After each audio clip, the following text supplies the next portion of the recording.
성경 바르게 읽기 마태복음 22장입니다. 마태복음 22장을 읽어보겠습니다.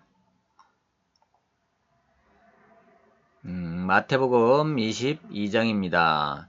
예수께서 다시 비유로 대답하여 이르시되 천국은 마치 자기 아들을 위하여 혼인잔치를 베푼 어떤 임금과 같으니. 자, 지금요 예수님께서 비유로 천국을 이야기하시는 겁니다. 비유로. 자, 이게 보지도 듣지도 못한, 모든 사람이 보지 못한 이 천국을 예수님께서 지금 설명하시려니까 비유를 들어서, 이 세상 일들을 비유로 들어서 천국에 대해서 지금 설명하고 있습니다.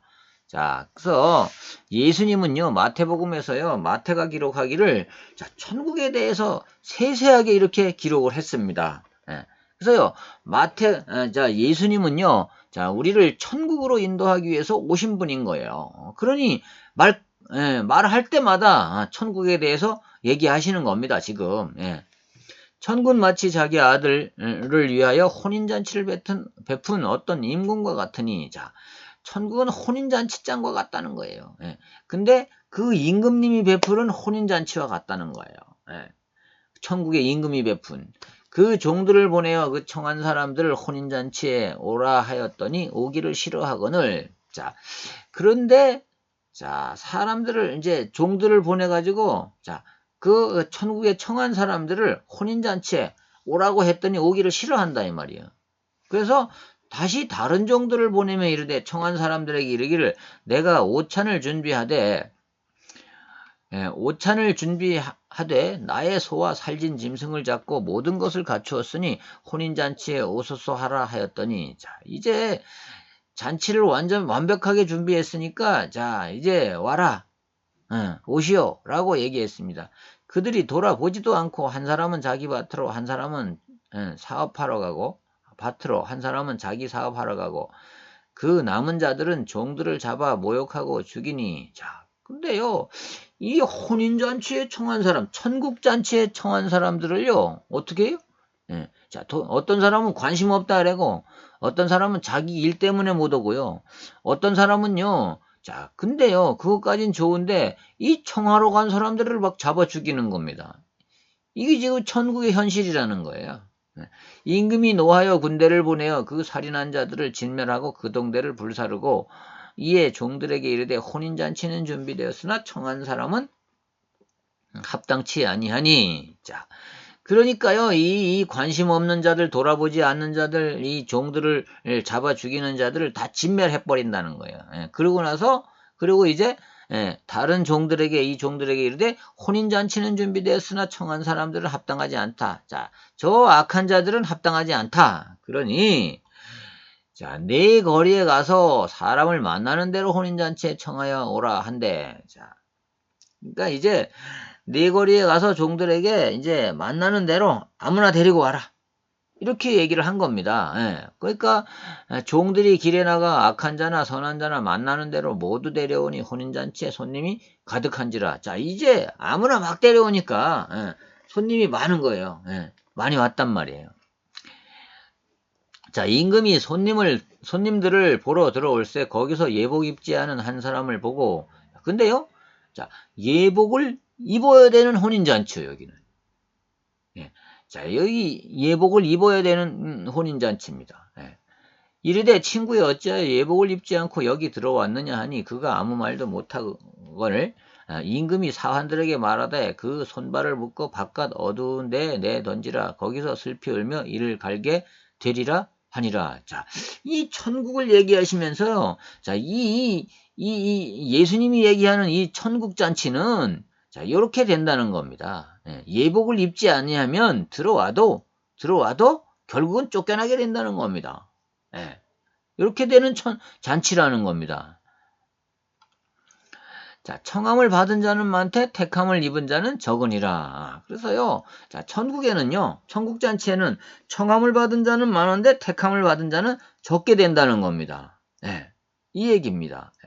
그래서요, 자, 이게 뭘 말씀하느냐 하면요, 자, 요 예복에 대해서 신천지인들은요, 무슨 착한 행실이다. 뭐 행실을 똑바로 해야 된다. 그래서 율법을 우리가 다 지켜야 된다. 뭐 그래야 하나님의 백성이 된다. 뭐 요렇게 얘기합니다. 예. 근데요, 요 예복은요, 그것이 아닙니다. 예. 성경 전체의 내용을 볼 때 요 예복은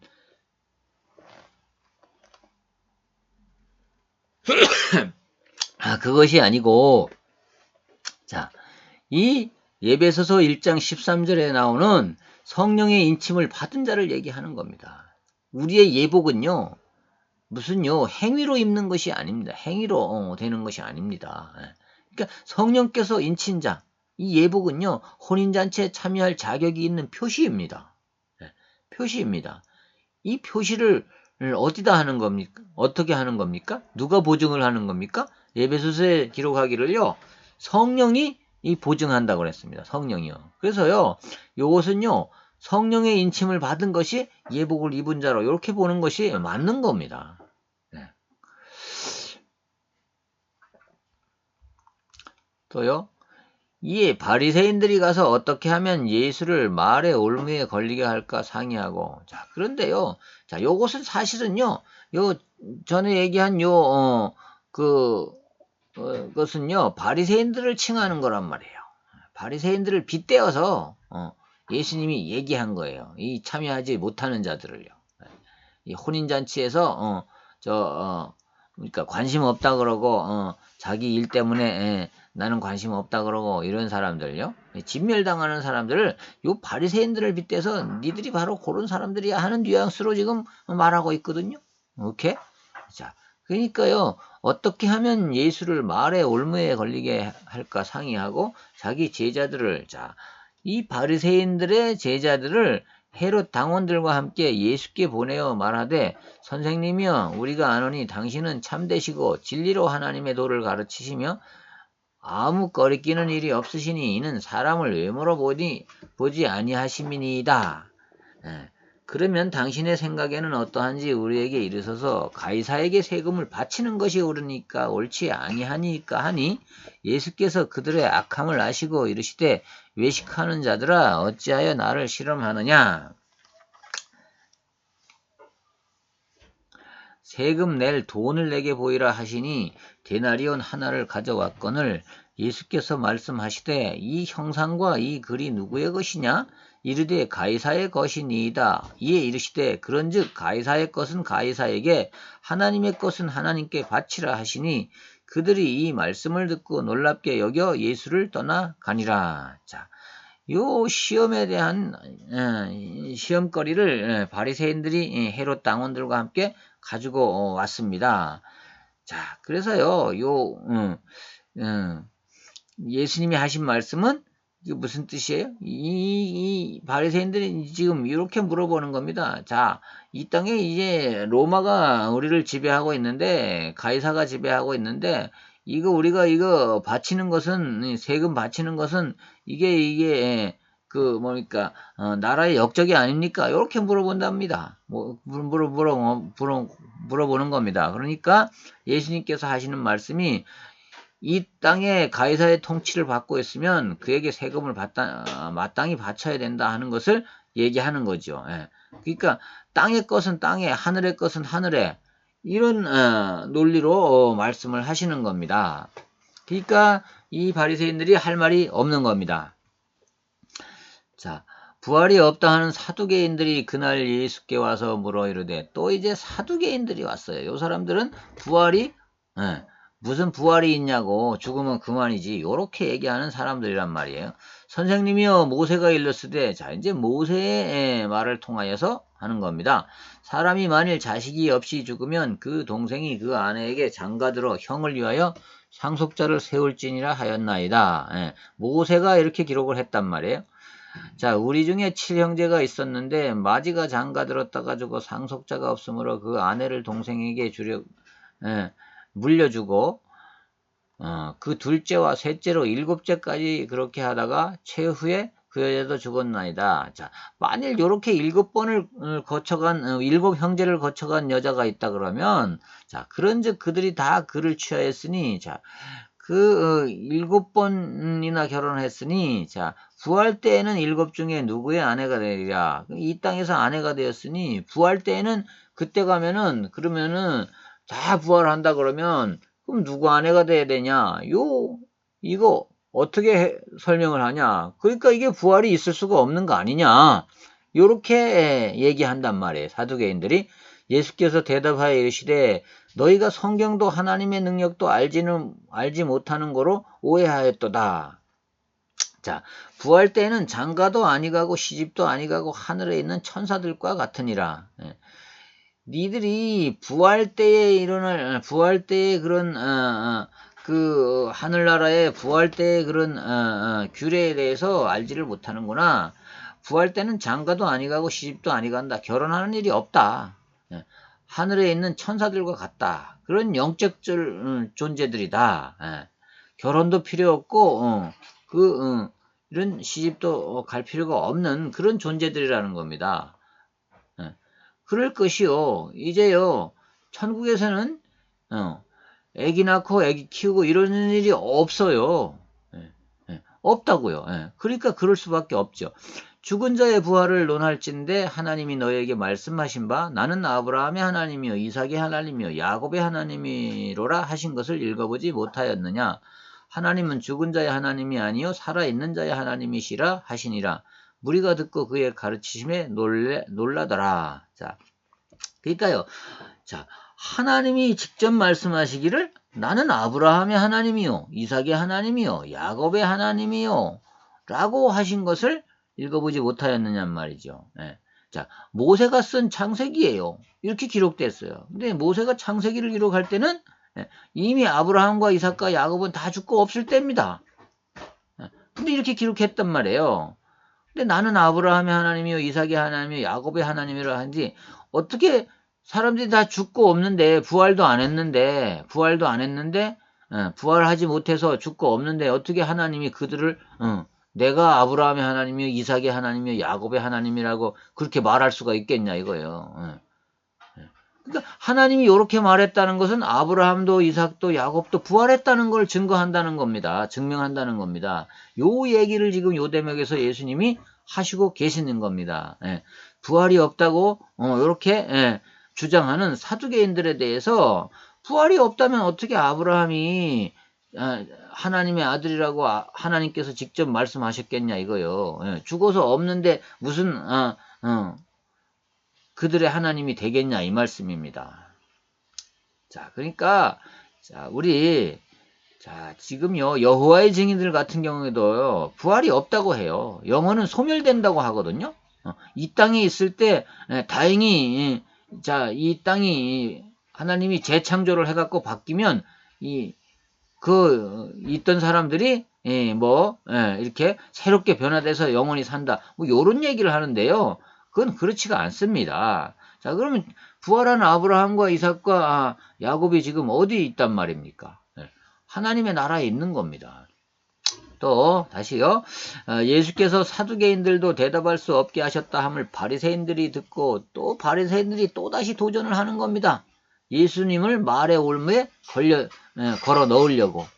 그 중에 한 율법사가 예수를 시험하여 묻되 요 바리새인 중에 율법에 대해서 완전히 도통한 사람이죠. 이 사람이 이제 묻는 겁니다. 선생님, 율법 중에서 어느 계명이 크니까? 예수께서 이르시되 내 마음을 다하고 목숨을 다하고 뜻을 다하여 주 너의 하나님을 사랑하라 하셨으니 이것이 크고 첫째 되는 계명이요. 자, 요것은 율법사들이 주장하고 싶은 말이죠. 예수님이 대신 너희들은 요렇게 생각하지 않냐? 요렇게 얘기하는 겁니다. 이 의미는 그렇습니다. 둘째도 그와 같으니 그런데 둘째도 있다. 둘째도 그와 같으니 그와 같다. 어느 만큼 같다는 거예요? 목숨을 다하고 마음을 다하고 목숨을 다하고 뜻을 다하여 주 너의 하나님을 사랑하는 것 같이 둘째 계명도 그와 같다. 이 말입니다. 내 이웃을 내 자신과 같이 사랑하라 하셨으니 내 이웃을 내 자신과 같이 어떻게 사랑하냐? 내 자신과 같이 사랑하라 하셨으니 이 두 계명이 온 율법과 선지자의 강령이니라. 율법이든 선지자의 말이든 이 속에 다 포함되어 있다. 이 두 계명 속에 다 포함되어 있다. 그래서 강령이다. 기본이 되는 이런 틀이다. 예, 이런 틀 안에서 모든 일들이 되어지는 거다. 자, 우리가 이웃을 대하는 것도 하나님을 대하는 것도 이 두 가지 안에서 다 이루어지는 것이라는 거예요. 살인하지 말라, 간음하지 말라 하는 것도 다 이 두 가지 이웃사랑 안에서 다 이루어지는 것이다 하는 것입니다. 또요. 자, 그러니까요. 바리새인들이 모였을 때 예수께서 그들에게 물으시되 이제 바리새인들에게 예수님께서 물어보는 겁니다. 자, 그러면 이제 그리스도가 누구냐, 하는 것을 바로 가르치기 위해서 너희는 그리스도에 대하여 어떻게 생각하느냐라고 물어보는 겁니다. 누구의 자손이냐? 자, 그러면 그리스도가 누구의 자손이냐라고 물어봅니다. 그러니까 바리새인들이요, 이거는 뭐 익히 알고 있는 거니까 다윗의 자손이다라고 대답을 하는 겁니다. 지금. 예. 이르시되 그러면 자, 좋다. 그러면 그리스도가 다윗의 자손이라 그러면, 자, 그러면 다윗이 성령에 감동하여 어찌 그리스도를 주라 칭하여 말하되, 자, 다윗이 그리스도를 주라고 칭했는데, 그러면 주라고 칭하면 엄청 높은 거 아니냐, 더 먼저 아니냐. 주께서 내 주께 이르시되, 자, 어디에 얘기했냐, 시편에 주께서 내 주께 이르시되, 자, 여기 주는 하나님이시고요, 내 주는 그리스도를 칭하는 겁니다. 내가 내 원수를 발 아래 둘 때까지 내 우편에 앉아 있으라 하셨도다 하였느냐. 자, 어찌하여서 다윗이 그리스도에 대해서 내 주라고 말했느냐 이 말이에요. 이게 어떻게 말이 되느냐. 자손인데 어떻게 자손이 주가 되고 어떻게 다윗이 어떻게 뭡니까? 내 주라고 칭할 수가 있겠느냐 말이지요. 그러니 할 말이 없는 겁니다. 자, 다윗이 그리스도를 주라 칭하였으니 어찌 그의 자손이 되겠느냐 하시니 한마디도 능히 대답하는 자가 없고 그날부터 감히 그에게 묻는 자도 없더라. 예. 자, 이제 요렇게 해서 자, 바리새인과 사두개인들과 또 저 헤롯 당원들과 요런 사람들의 그 시험에 자, 예수님께서요, 성경을 들어서, 모조리다. 성경을 들어서 너희들이 성경을 오해하였기 때문에 그런 생각을 하는 거다라는 겁니다. 예. 그래서 바른, 바른 뜻을 가르쳐 주시는 겁니다. 예. 성경을 통해서 예수님이요, 당신이 그리스도라는 것을 이제 나타내시고 알려주시고 증명하시고 이렇게 하신 것이죠.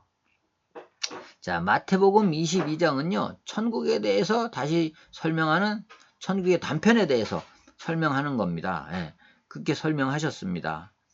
그리고 천국이 없다, 바리새인 또 부활이 없다, 요렇게 얘기하는 사람들에게도 이렇게 명확하게 이게 대답을 하셔서 자, 그것은 잘못 안 있는 것이고 성경을 오해해서 그렇게 된 것이다 라고 이제 말씀을 하신 겁니다. 자, 오늘은 마태복음 22장을 함께 읽어 보았습니다. 성경 바르게 읽기 마태복음 22장이었습니다.